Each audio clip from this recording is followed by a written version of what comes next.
I must admit, I am deathly curious to know how a void gate came to be hidden in the depths of these ruins.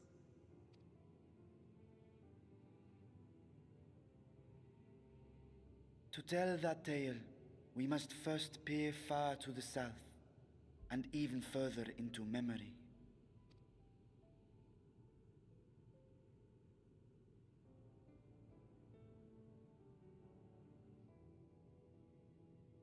An age 5 millennia passed when the Algan Empire sent an invading force to the shores of Meracidia. The southern people rallied around the commanding figures of Bahamut and Tiamat and fought fiercely to repel the would-be conquerors. With Bahamut's defeat, however, the tide turned against them. Desperate to seize any advantage, the Mercidians resorted to summoning primal entities. The Warring Triad, yeah? In response, Emperor Zande forged a covenant with the Cloud of Darkness, sovereign among the all-devouring denizens of the Void. Thus bolstered by icons on one side and Void Scent on the other, the two armies clashed in a battle of unspeakable carnage. So much death, so much loss.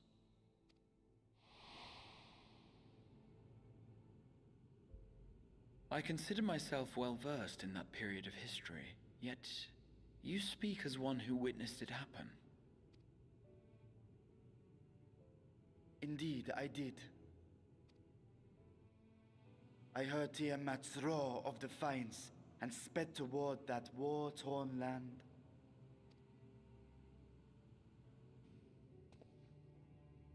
Along with my sibling, Ashdaya.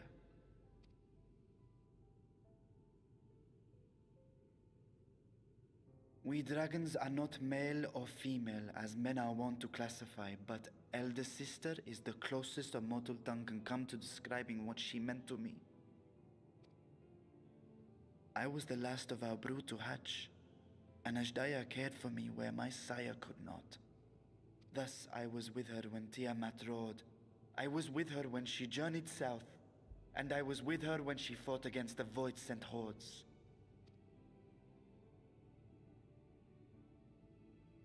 Yet no matter how many of their vile fiends we cast down, more rose from the abyss to take their place. Faced with an unwinnable war of attrition, Ashdaya risked her all on a final gamble. She plunged through the Void Gate itself to strike at the root of their strength.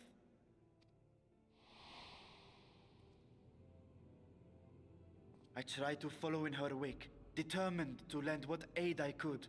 But even as I came upon Alag's glittering tower, I saw the rift close behind her.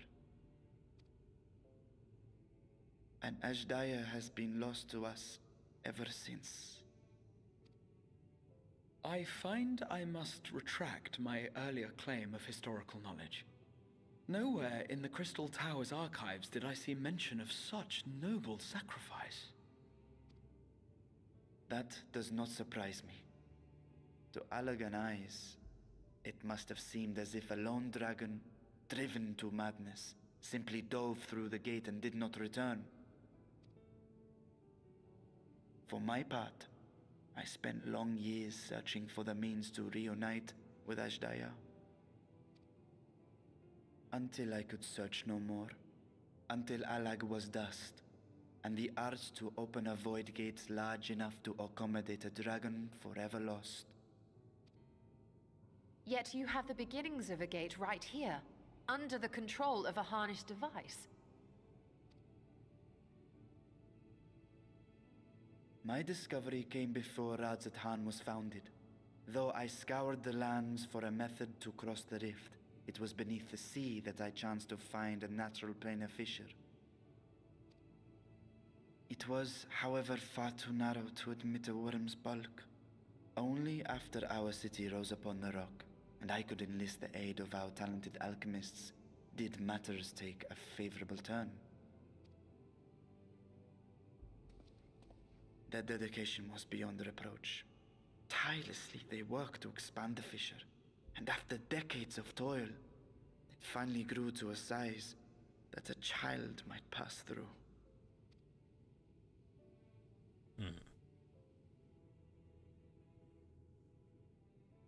Not long ago, you told us that you called out to your kin, that Ashdai's answer was silence. I suspect the conclusion to your tale is not a joyful one.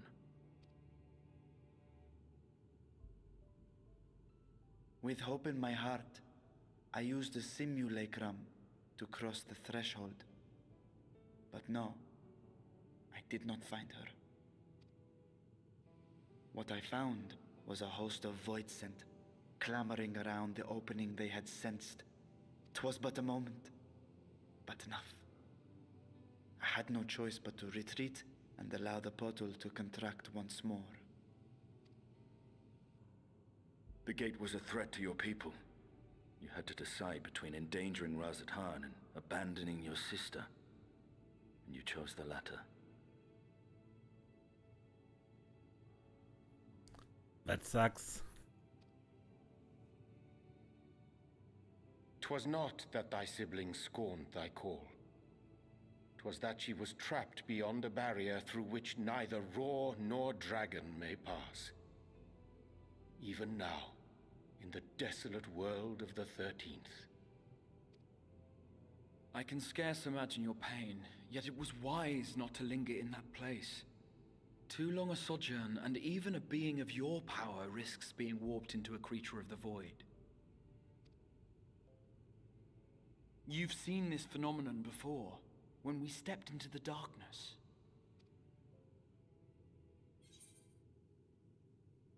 I remember when Nero turned purple.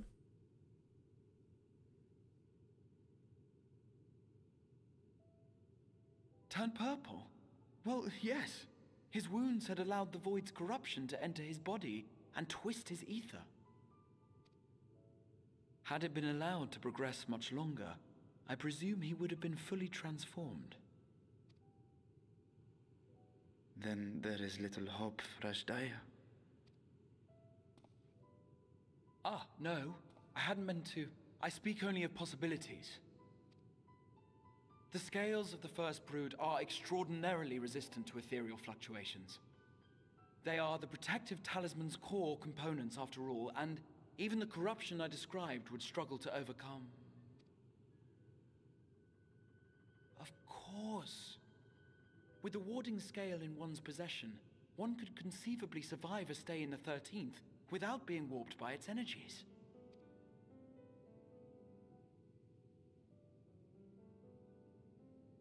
Be that as it may, it is too late to rescue my sister. 5,000 years too late.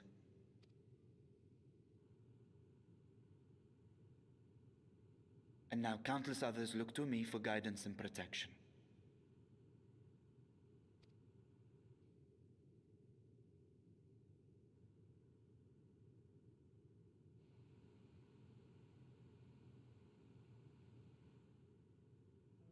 So when I sensed intruders in the ruins, I came only to ensure that the gate remained closed.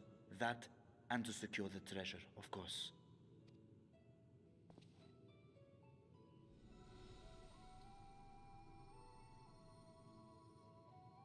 I wish only to forget the rest.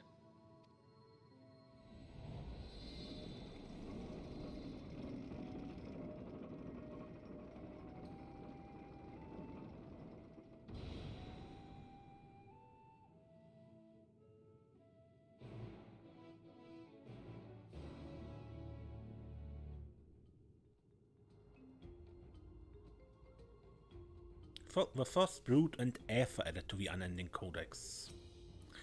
Millennia have passed since I last saw her, but I see Ashdaya memories still clear and vivid. The 13th, what chaos must consume that world? Vrtra's grief for a lost sibling will be no mystery to Astinian. You have been alive entwined with sorrow even before I became host to Nidok's essence. I wondered how one of the first brood could simply vanish and leave no trace of her passage. Now I have my answer. So they managed not only to expand the fissure, but also manipulate it as one might at a gate.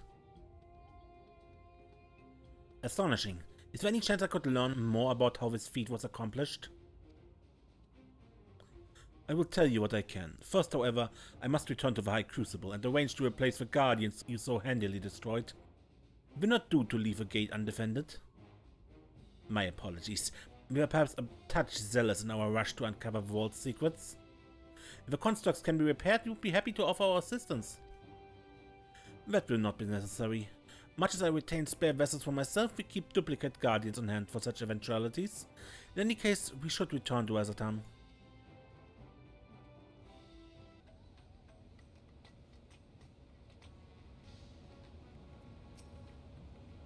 There's much about the Void Gate that I cannot even begin to explain. I must convince Vrtra to share everything he knows. While I'm loath to keep Kryl waiting much longer, I cannot bring myself to leave before hearing more of Vrtra's tale. It was a most enjoyable expedition for which I am grateful. As for my evaluation, I shall impress upon the Lockbirds that the treasure vault is incomplete without daunting sentinels to test the mettle of any would-be intruders. Vrtra speaks as if Ashdaya is a lost cause, but I wager he feels differently in his heart of hearts. This is quite the gathering. To what do we owe the pleasure?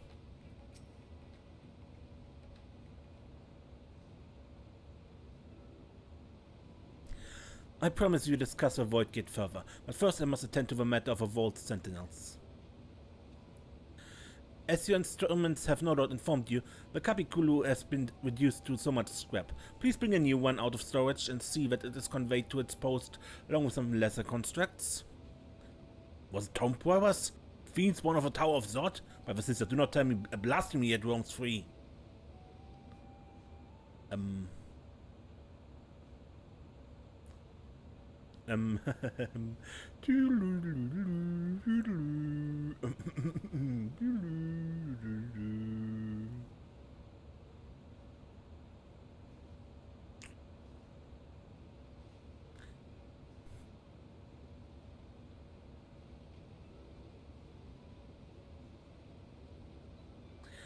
Why such guilty faces? Surely it wasn't you who is responsible for this. Well, the details aren't important. I shall see it done immediately.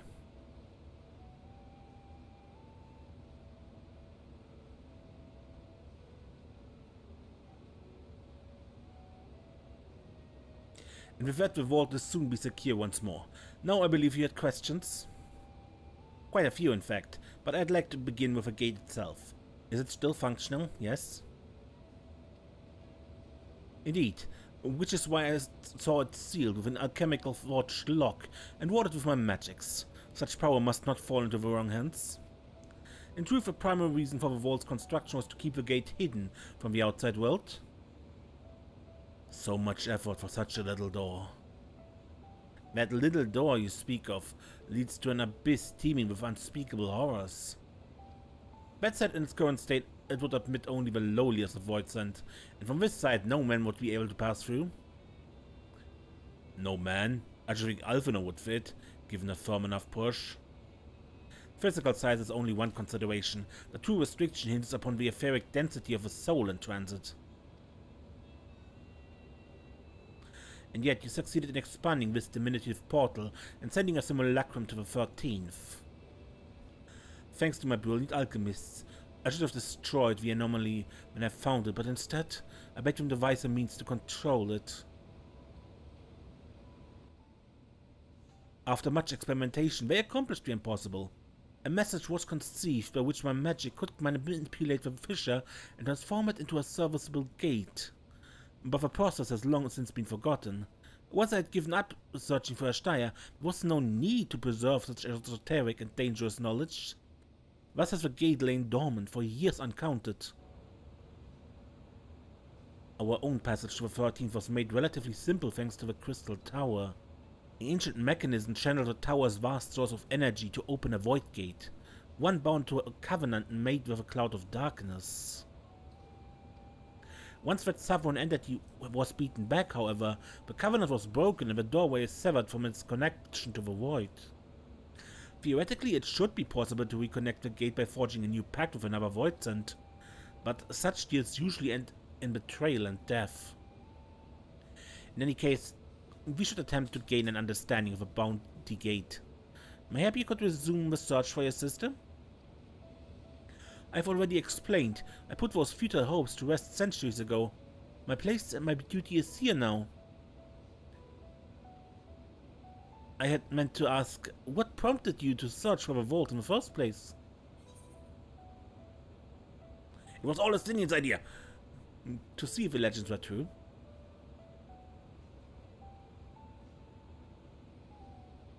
As you have seen, the fabulous wealth from the stories is quite real, if not its rumored origin. But I'm afraid I must assert a prior claim. I've been adding to that trove for years, little by little, but the time has come to spend it, that I might alleviate my people's suffering. Then we have one mind. We had no intention of taking it for ourselves. Isn't it right, my friend? Yep.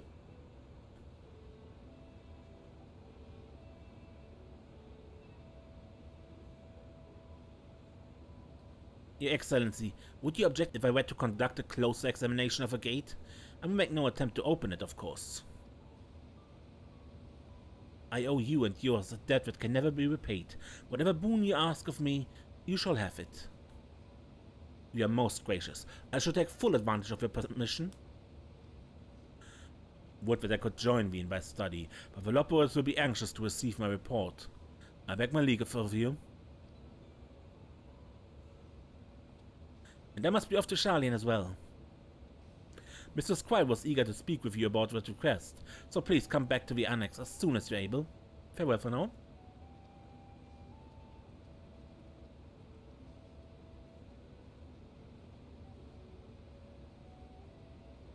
We can discuss my findings once I return. You'll not be rid of me so easily.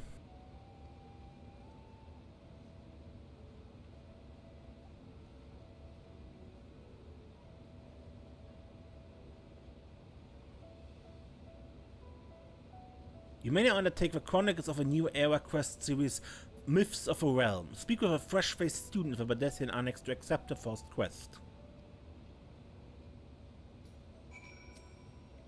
I hope you enjoyed the expedition at least, otherwise it was a heavy purse to pay for a treasure map leading to a treasure we couldn't keep.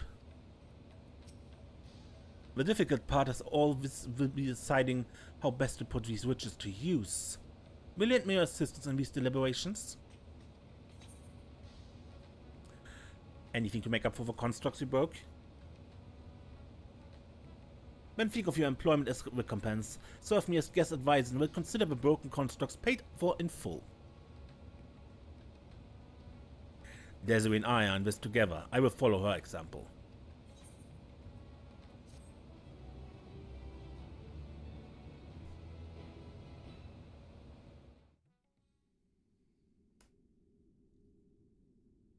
Meanwhile, elsewhere.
And for the Final Fantasy IV lovers are among you?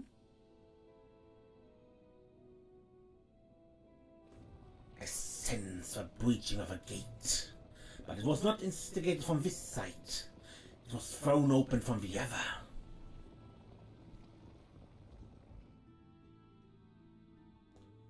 I too felt it. A rare occurrence, yes, but such a tiny portal is beneath our notice. There are more pressing matters at hand. An opportunity is upon us, the coming of which we have awaited for nigh on 10,000 years. We dare not let it slip our grasp.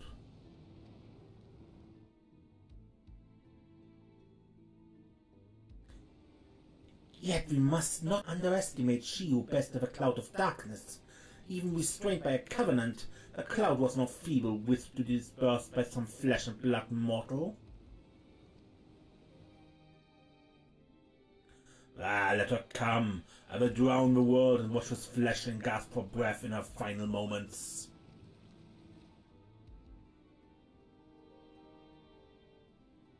Your zeal is admirable, but forget not our cause. Think back on our struggles beneath the sunless sky. Remember why we cede not our will to fight.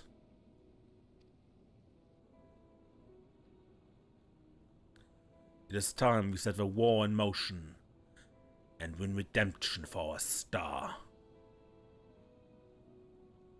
It's Golbas.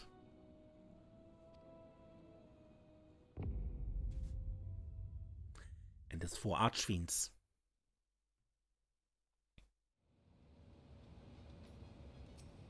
I hope you enjoyed the expedition at least. Good. Sharing the wealth. Shall we begin? If we are to spend the treasure wisely, we must first determine which groups would benefit most from monetary assistance. Some of my citizens may find it intimidating to speak with a satrap directly, so I would ask that you act in my stead.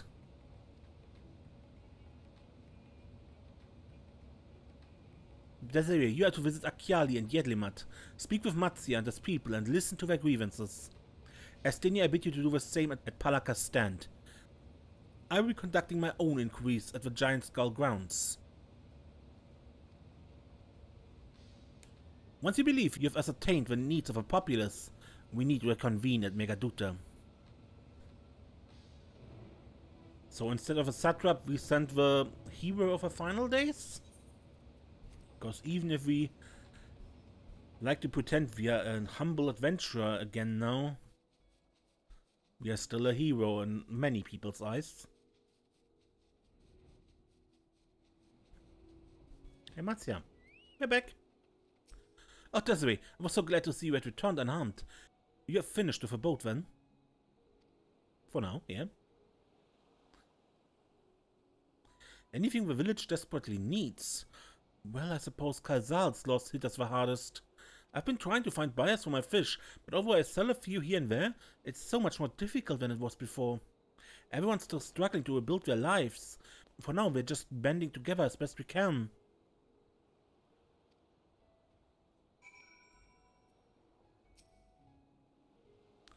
I like leaving the selling to Kazal. I could just catch your fish and not have to talk to people into eating them.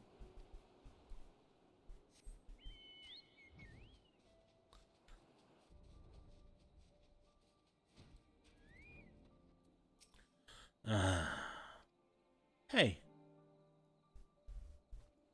Oh, there's a port. Well, it's in shambles, isn't it? The trade routes are open once more now that the danger has passed, certainly. But no small number of merchants have had to sell their ships to make ends meet in the short term. Add to that the sailors we lost in the final days, and it's little wonder the flow of export is no more than a pitiful trickle. If Kazal's consortium were still with us, I'm sure he'd have found a way to turn our fortunes around. Now that was a man that got things done. God's rest his soul.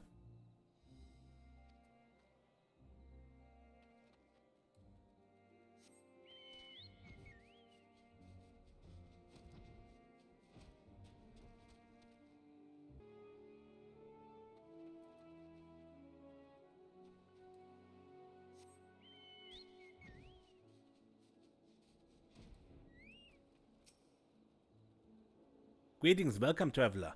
If this is your first visit to Thavnair, then you must try my special Amrelasi. Its refreshing zest cannot be beat. What could such a wonder cost, you wonder? Normally I part with 3 bottles for a generous price of 19,800 gil, but for you I'm willing to go as low as even 10,000. You'd be practically stealing from me.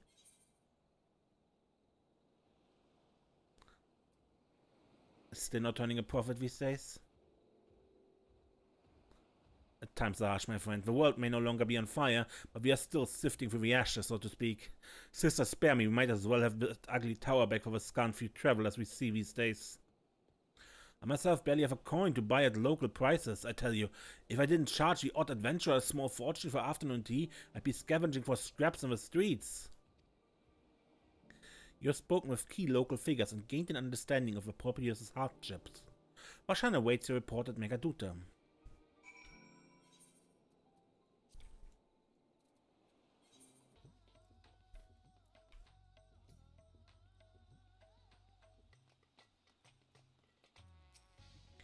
Would seem my stint on Vrtra's back did not go unnoticed. I couldn't take 2 steps before another Hunnish local was thanking me profusely for saving their home.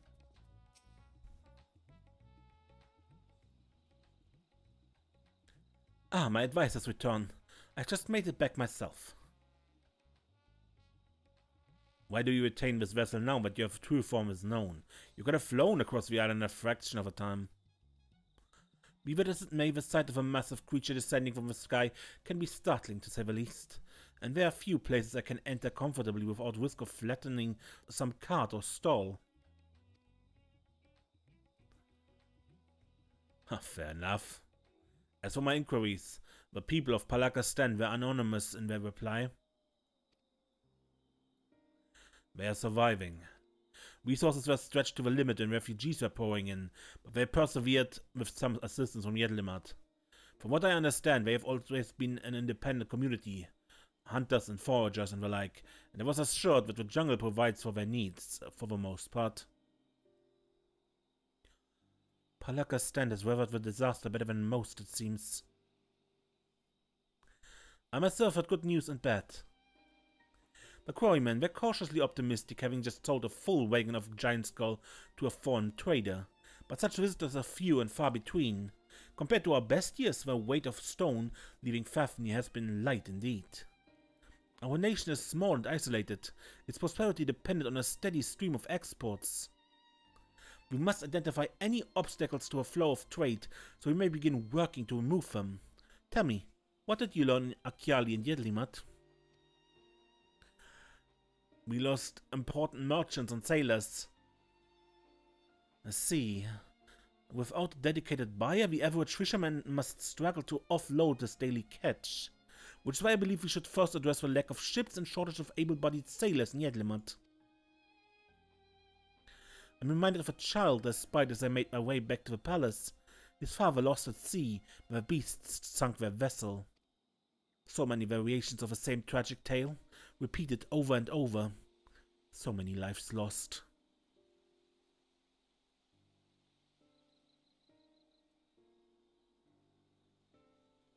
Like him.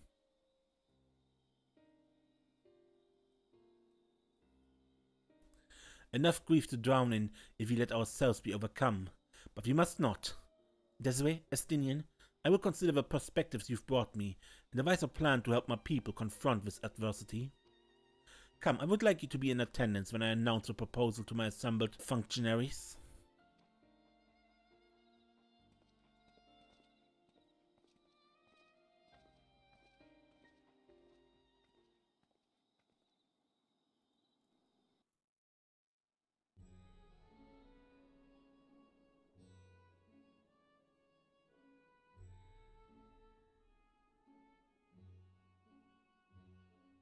I thank you for your attendance.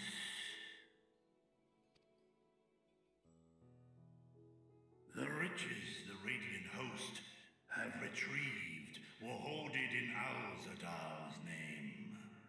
A fortune I set aside for a future day of need.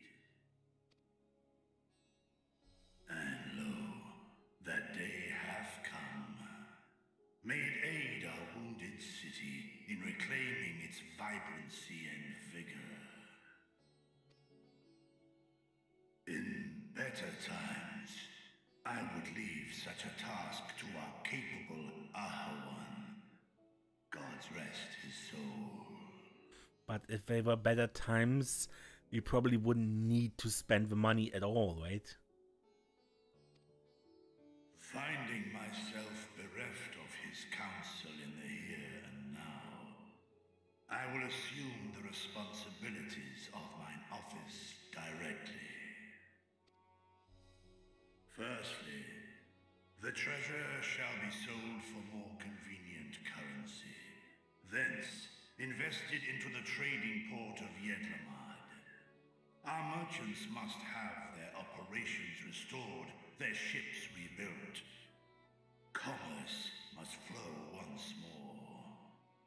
None were spared the tragedy of the final days. Of this, I am well aware. But an absence was created by the loss of Kalzal's consortium. And by filling it, we provide new means for our fishermen, our artisans, and others to bring their wares to distant markets.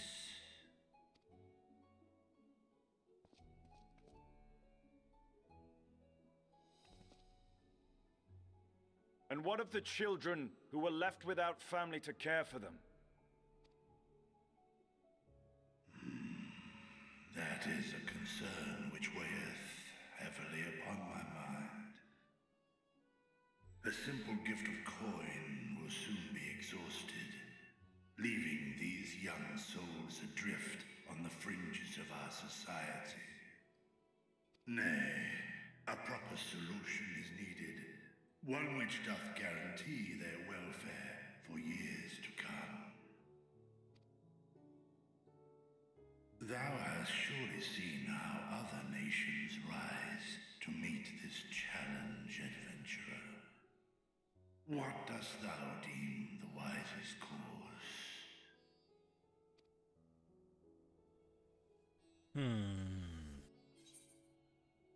Idleshire's orphanage was founded for trade in highly coveted goods.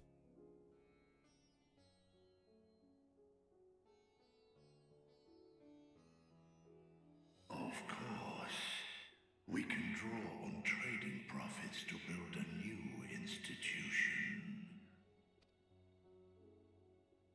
Let us put this idea into practice.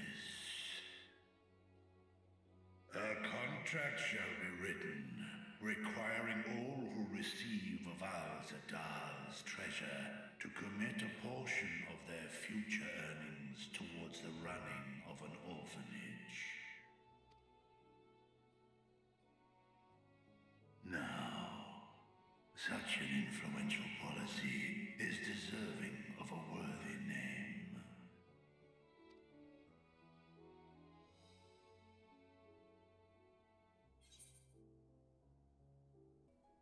Something with Khazar seems appropriate.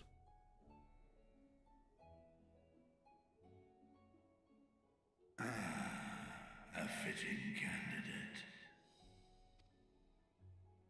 Khazar should be remembered, not as the blasphemy which terrorized Thavnair, but as a hard-working and generous man who brought much wealth to our shores. Do any among you object to this proposition? Many here lost loved ones to the beasts. In that time of strife, any one of us could have broken. Any one of us may have been taken by despair. When I think of Kalzal, I feel no hatred. Only a stinging regret that we could not save him as well. Isn't that right, men?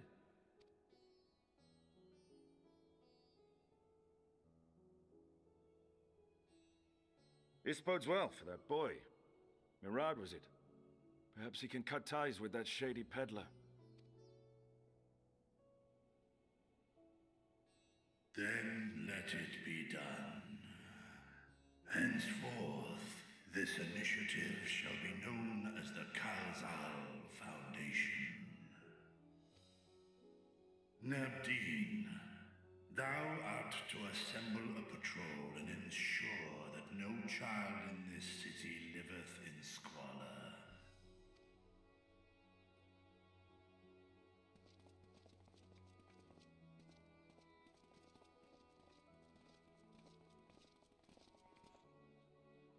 Clerks, the management of our funds and make haste. Our citizens must not suffer a day more than is necessary.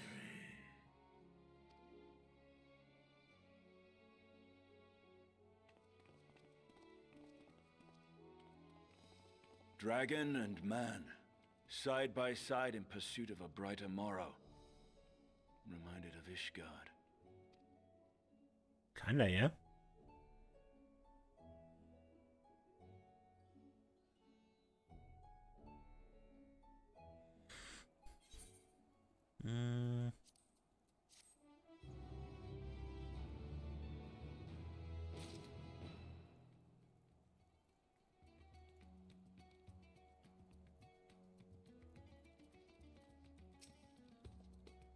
Vrtra is warming to his role as satrap. Clearly overused by the court may not spend napping.